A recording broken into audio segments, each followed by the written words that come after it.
ตอนเลือดไฟเหี่ยอ่ะอ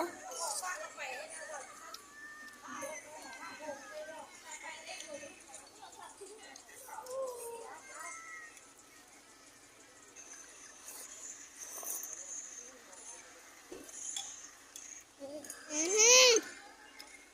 ดูสิปี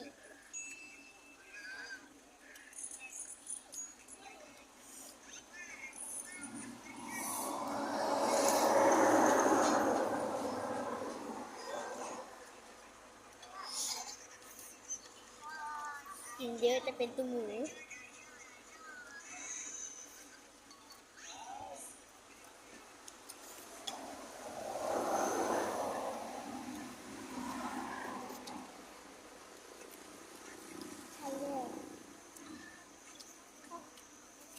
เมียเอาน้ำไปเอาเนี่ยคือน้ำเอาเนี่ย เราตุกน้ำไฟหมูเลย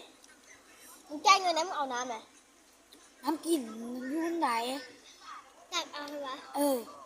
ที่ว่าเอาไปตุ๊กขอให้เอาหนุ่มมาแว่อีกหนาซื้อมะขามดอกให้เราเมื่อวานนี้เอาตัวแม่มื้อนี้เอาตัวไก่แล้วก็ห่วงให้เรา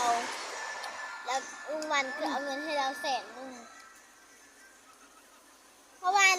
กินฮอดเอาโน่บ่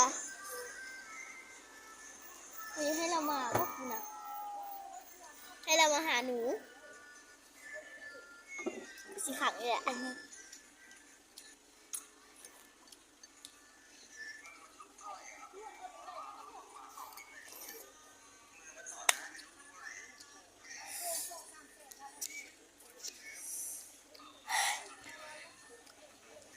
กูกินก่อน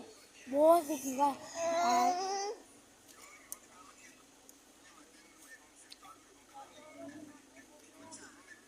อีตั้งโอบมาว่ะ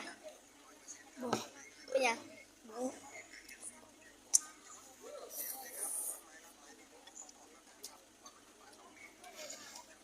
ตั้งโอบอยู่เงินเหรอ มันไม่ได้มาดูมันดูผู้นาน